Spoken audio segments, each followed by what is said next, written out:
Illustration 12 देखते हैं। X pharmaceutical limited check कर रही है हमारा opinion in respect of the following accounting transactions. पहला ट्रांजेक्शन दिया है, एक्वायर किया गया है 4 ईयर लाइसेंस टू मैन्युफैक्चर करने के लिए स्पेशलाइज ट्रक्स। कॉस्ट क्या है वो 1 करोड़ रुपए का है। स्टार्टिंग ईयर के अंदर प्रोडक्शन कमेंस करना है इमीडिएटली। एडवाइस करके बताएं कैसे ट्रांजेक्शन्स को अकाउंट किया जाएगा in the books of the accounts of the x pharmaceutical limited. तो फर्स्ट देखते हैं, तो इसको रिकॉग्नाइज किया जाएगा ड्रग्स लाइसेंस को एज एन इंटेंजिबल एसेट, क्योंकि ये सेपरेटली एक्सटर्नल परचेज है, मतलब बाहर से परचेज किया गया है। सेपरेटली आइडेंटिफाइबल एसेट्स है, इसको हम लोग सेपरेटली आइडेंटिफाइबल कर सकते हैं एसेट्स को। एंड कंसिडर सक्सेसफुली कंसिडर किया गया इन रेस्पेक्ट ऑफ द फिजिबिलिटी, मतलब फिजिबल भी है। एंड जो प्रोबेबल फ्यूचर कैश इनफ्लोस है वो भी हमको दिख रहे हैं, इसलिए जो ड्रग्स लाइसेंस है उसको रिकॉर्ड किया जाएगा 1 करोड़ रुपीज़ के ऊपर। सेकंड देखते हैं, ऑल्सो परचेज किया गया अनदर कंपनी से एट स्टार्टिंग ईयर के अंदर, जो पार्ट ऑफ द एक्विजिशन से एक्स फार्मास्यूटिकल लिमिटेड का वो एक्वायर करिए ब्रांड को, जिसकी फेयर वैल्यू है 3 करोड़ रुपए की। बेस्ड किया जा रहा है ऑन द सेल्स रेवेन्यू, जो लाइफ ऑफ द ब्रांड है वो एस्टिमेट किया जा रहा है 15 साल की है। तो जो एडवर्टाइजमेंट तो सेकंड के अंदर क्या था, इट शुड रिकॉग्नाइज, यहाँ पर रिकॉग्नाइज करना पड़ेगा ब्रांड को एज एन इंटेंजिबल एसेट। क्यों? क्योंकि ये परचेज जो किया जा रहा है, एक्विजिशंस किया जा रहा है, एंड वो सेपरेटली आइडेंटिफाइबल है, मतलब जो परचेज है वो पार्ट ऑफ द एक्विजिशंस है और वो सेपरेटली आइडेंटिफाइबल भी है, इसलिए ब्रांड जो है उसको अमोटाइज करना पड़ेगा over the period of the 15 years. और ब्रांड को हम लोग किस पे रिकॉर्ड करेंगे, 3 करोड़ रुपीज़ पे रिकॉर्ड करेंगे। स्पेंड किया जा रहा है 1 crore rupees on the advertisement campaigns during the first 6 month. Subsequently जो सेल्स है वो उसके अंदर सिग्निफिकेंट इंप्रूवमेंट हो रहा है, एक्सपेक्टेड लाइफ कंटिन्यू रह रही है 3 साल के लिए। तो जो एडवर्टाइजमेंट एक्सपेंस है 1 करोड़ रुपीज़ का, उसको हमको एक्सपेंस ऑफ के तरीके से ट्रीट करना पड़ेगा, इसको इंटेंजिबल एसेट्स के तौर पर नहीं दिखा सकते। इट हैज़ कमेंस डेवलपमेंट और न्यू ड्रग्स, फोर्थ के अंदर देखें ड्रग्स को कमेंस किया गया। प्रोजेक्ट कॉस्ट जो है उसकी कितनी है, 10 करोड़ रुपीज़ की। क्लाइंट ट्रायल जो है वो सक्सेसफुल हो चुका है और ये जो ड्रग्स है ये एक्सपेक्ट किया जा रहा है कि ये जनरेट करके देगा revenue over the next 5 years. Cost incurred accumulated till 31 मार्च 2021 की तक की कितनी दे दी गई है, हमको 5 करोड़ रुपीज़ की दे दी गई है। और बैलेंस कॉस्ट जो है ड्यूरिंग द फाइनेंशियल ईयर 21-22 की वो हमको कितनी दे दी गई है, 5 करोड़ रुपीज़ की दे दी गई है। तो जो डेवलपमेंट कॉस्ट इनकर्ड की गई है ड्यूरिंग द ईयर 21-22 उसको हमको कैपिटलाइज करना पड़ेगा। जो cost of the intangible asset drug से की कैसे निकलेगी आज ऑन 31 मार्च 2022 को, तो ओपनिंग कॉस्ट जो है वो 5 करोड़ की लगेगी और डेवलपमेंट कॉस्ट जो है वो 5 करोड़ की लगेगी। टोटल कॉस्ट हमारी 10 करोड़ की लगेगी। उसके बाद देखते हैं हम लोग question number 5। It has also commence the developing the another drugs B और इनकर्ड किया गया 50 लाख रुपये towards the research expenses 31 March 2022 तक का। टेक्नोलॉजिकल फिजिबल अभी तक मिला नहीं है, तो यहाँ पर हम लोग देखेंगे तो रिसर्च एक्सपेंस 50 लाख का जो इनकर्ड किया गया है डेवलप करने के लिए ड्रग भी, उसको एक्सपेंस ऑफ के तरीके पे ट्रीट करना पड़ेगा, क्योंकि जो टेक्नोलॉजिकल फिजिबिलिटी है वो अभी तक एस्टैब्लिश नहीं हुई है। क्वेश्चन नंबर 1 देखते हैं, टेस्ट योर नॉलेज का। एक्स लिमिटेड एंगेज कर रहा है business of publishing journals. Acquire किया जा रहा है 100% स्टेक वाई लिमिटेड के अंदर, कंपनी सेम इंडस्ट्री के अंदर है। एक्स लिमिटेड पेड कर रही है कंसिडरेशन 10 करोड़ रुपीज़ का। Fair value of the assets acquire किया गया वो 8 करोड़ 50 लाख का है। परचेस कंसिडरेशन के अंदर नीचे दी गई पेमेंट इंक्लूडेड है 30 लाख रुपये का जो है वो ऑप्टेन किया जा रहा है। Skill staff of the Y limited का स्किल स्टाफ एक्वायर किया जा रहा है 50 लाख का जो है वो by the way of the payment to the non competence fees as the restrictions. Y limited compete कर रहा है in the same line of the business for the next 5 years. Non competent की फीस दी जा रही है 50 लाख की। जो अबाव आइटम ए और बी है वो फॉर्म नहीं कर रहा है part of the net asset acquire किया गया है, जो कि 8 करोड़ 50 लाख रुपये का। 8 करोड़ 50 लाख में ये ए बी नहीं है।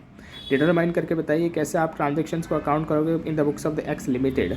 तो यहाँ पर आंसर देखते हैं, एक्स लिमिटेड जो है वो रिकॉग्नाइज करेगा इंटेंजिबल एसेट्स के तौर पे इन कंसिडरेशन ऑफ पेड जो भी किया गया है toward the non competence fees. However लेकिन जो अमाउंट पेड किया गया है ऑब्टेन करने के लिए स्किल स्टाफ को वो कितना है 30 लाख रुपए का, तो वो मीट नहीं कर रहा है डेफिनेशन इंटेंजिबल एसेट्स की। तो एक्स लिमिटेड जो है वो एस्टैब्लिश नहीं करेगा कोई भी right over the resources and same को एक्सपेंस ऑफ की तरीके से ट्रीट करना पड़ेगा। मतलब ये 30 लाख का हम लोग एक्सपेंस बताएंगे। जो एंटिटी है वो इनसफिशिएंट कंट्रोल है, एंटिटी के पास इनसफिशिएंट कंट्रोल है over the expected future economic benefit. मतलब फ्यूचर इकोनॉमिक बेनिफिट कितना होगा वो एंटिटी को अभी पता नहीं है। Arise from the team of the skilled staff, जो भी उसके स्किल स्टाफ है उससे।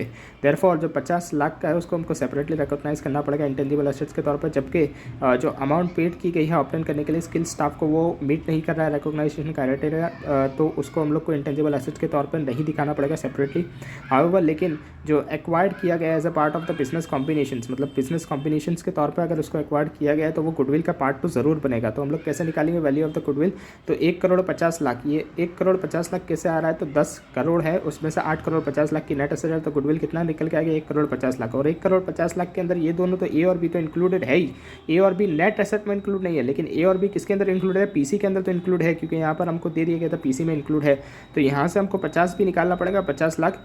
क्यों ये 50 लाख निकालना पड़ेगा, क्योंकि ये 50 लाख का तो हमने अलग से कर दिया, तो इसके लिए यहाँ से निकालना पड़ेगा, तो वो गुडविल का पार्ट नहीं बनेगा। तो यहाँ पर जो 50 लाख है तो उसको निकालेंगे तो कितना 1 करोड़ बचेगा। ये 1 करोड़ किसका पार्ट होगा, तो गुडविल का पार्ट होगा। और जो 50 लाख है वो किसका पार्ट होगा, तो वो जो हमारा कॉन्ट्रैक्ट किया था हमने नॉन कम्पिटेंट फीस का कॉन्ट्रैक्ट, वो इंटेंजिबल एसेट्स के तौर पे वो दिखेगा। और बाकी का 1 करोड़ किसका दिखेगा, तो गुडविल का दिखेगा। क्वेश्चन नंबर 2 देखते हैं। एक्स लिमिटेड परचेज करी है फ्रेंचाइजीज रेस्टोरेंट चेंज की जिसकी कॉस्ट है 1 करोड़ रुपीज़ की। एंड जो फ्रेंचाइजीज है वो उसकी लाइफ कितनी है, 10 साल की है। इन एडिशन जो फ्रेंचाइजीज है वो एग्रीमेंट करके बैठी है कि जो फ्रेंचाइजी है वो पे करेगी franchisees royalty percentage of the sales made जो भी उसने किया है उसके बेसिस के ऊपर। एडवाइस करके बताइए जो फ्रेंचाइजीज की राइट है कैसे उसको ट्रीट किया जाएगा as an intangible asset under India's 38 के हिसाब से। तो जो फ्रेंचाइजी की राइट है वो मीट करिए identification criteria of the intangible asset since ये अराइज किया जा रहा है फ्रॉम द कॉन्ट्रैक्चुअल राइट, तो ये एक्वायर्ड किया जा रहा है सेपरेटली एंड उसकी जो कॉस्ट है उसको भी मेजर किया जाएगा, मेजर किया जा सकता है रिलायबली। इन एडिशंस जो एक्स लिमिटेड है वो फ्यूचर इकोनॉमिक बेनिफिट कितना आएगा वो भी उसको पता चल जाएगी। Then from the franchisees right, तो एक्स लिमिटेड उसको रिकॉग्नाइज करेगी फ्रेंचाइजीज राइट को as an intangible assets and amortise करेगी उसको ओवर 10 ईयर्स के यूजफुल लाइफ तक। रॉयल्टी जो है वो percentage of the sales paid की जाएगी फ्रेंचाइजर को, तो उसको चार्ज किया जाएगा प्रॉफिट एंड लॉस अकाउंट में in the books of the x limited.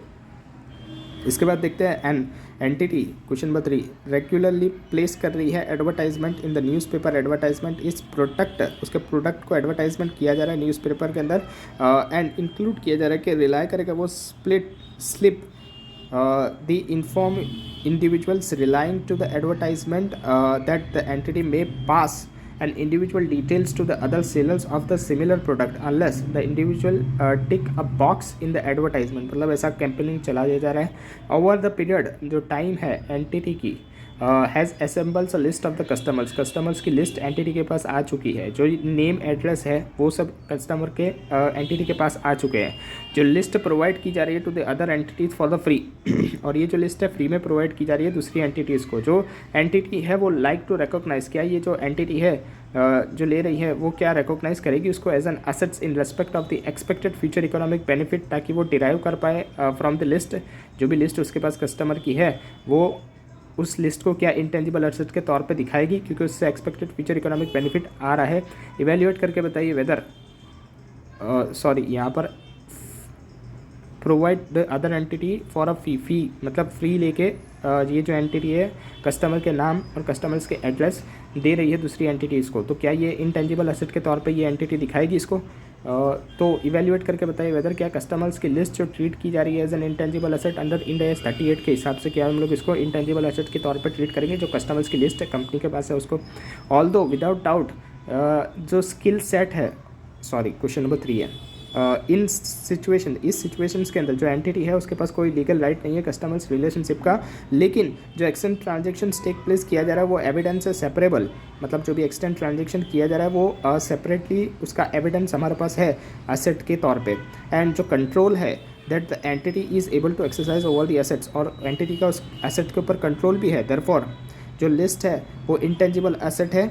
Intangible asset जो कस्टमर्स की लिस्ट है उसको इंटेंजिबल एसेट तो है, लेकिन जो एंटिटी है वो रिकॉग्नाइज नहीं करेगी इसको एज एन एसेट। क्यों? क्योंकि जो cost of generating the customers list है, मतलब जो भी कॉस्ट उसने लगाई है जनरेट करने के लिए इस कस्टमर्स लिस्ट को इंटरनली कैन नॉट बी डिस्टिंग्यूश, उसको हम लोग डिस्टिंग्यूश नहीं कर पाएंगे कि कितनी कॉस्ट गई है for developing the business as a whole, पूरे बिजनेस के लिए।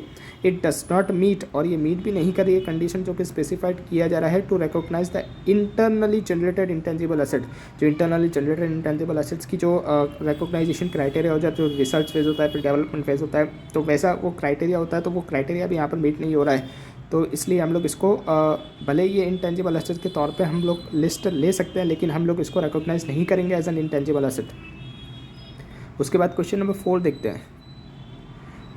सॉफ्टवेयर कंपनी है एक्स लिमिटेड, वो डेवलप कर रही है नया software for the telecom industries. Employ कितने 100 एम्प्लॉयज़ हैं, इंजीनियर ट्रेन है इन द पर्टिकुलर डिसिप्लिन, जो कि एंगेज्ड है in developing the software. Develop मतलब ये लोग सॉफ्टवेयर बना रहे हैं 100 एम्प्लॉयज़ मिलके, 100 इंजीनियर्स मिलके। एक्स लिमिटेड फील्स कर रही है कि ये एक्सीलेंट है HR पॉलिसीज़ के लिए and does not expect any of its employees to leave, और HR की पॉलिसी बहुत ही अच्छी है, एक्सीलेंट है। उस वजह से कंपनी को लगता है कि एम्प्लॉयज़ जो है वो छोड़ के नहीं जाएंगे नियर फ्यूचर के अंदर, मतलब एम्प्लॉयज़ आगे छोड़ के नहीं जाएंगे हमारी company. It want to recognise, वो रिकॉग्नाइज करना चाहती है जो set of the engineers human resource asset है उसको as an intangible asset advice करके बताइए कि X limited on the above issue. तो जो कॉस्ट ऑफ एक्विजिशंस है, सॉरी फोर्थ था ना ये, हाँ, ऑल्दो विदाउट डाउट द जो स्किल सेट है एम्प्लॉयज़ का जो कि एक्सट्रीमली वैल्यूएबल है कंपनी के लिए, लेकिन इसके ऊपर कंपनी का कोई कंट्रोल नहीं है। भले ही एचआर की पॉलिसी बहुत अच्छी है, लेकिन ये एलिजिबल नहीं होती रिकॉग्नाइज करने के लिए as an intangible asset. Question number 5 देखते हैं। एक्स लिमिटेड एक्वायर्ड कर रही है telecommunication licence from the government ताकि वो ऑपरेट कर पाए mobile telephony in 2 state of the India. Recommend करके बताइए कॉस्ट ऑफ द एक्विजिशन जिसको कैपिटलाइज किया जाएगा as an intangible asset under Ind AS 38 के हिसाब से। तो जो cost of acquisition telecommunication licence है उसको हम लोग कैपिटलाइज कर सकते हैं as an intangible asset under the head licence के तौर पे। क्योंकि ये कॉस्ट जो है वो एसर्टेनेबल है एंड ये लीड कर रही है future economic benefit of the x limited, मतलब एक्स लिमिटेड को फ्यूचर इकोनॉमिक बेनिफिट मिलेगा। क्वेश्चन नंबर 6 देखते हैं। एक्स लिमिटेड परचेस करिए स्टैंडर्डाइज्ड फाइनेंस सॉफ्टवेयर जिसकी लिस्ट प्राइस है 30 लाख रुपए की एंड पेड किया जा रहा है 50,000 toward the purchase tax, which जो परचेस टैक्स है जो कि नॉन रिफंडेबल है। In addition to this entity जो है वो ग्रांट कर रही है ट्रेड डिस्काउंट 5% का इंटरनल लिस्ट प्राइस पे। एक्स लिमिटेड इनकर कर रही है कॉस्ट 7 लाख रुपए की toward customisation of the software for its intended used.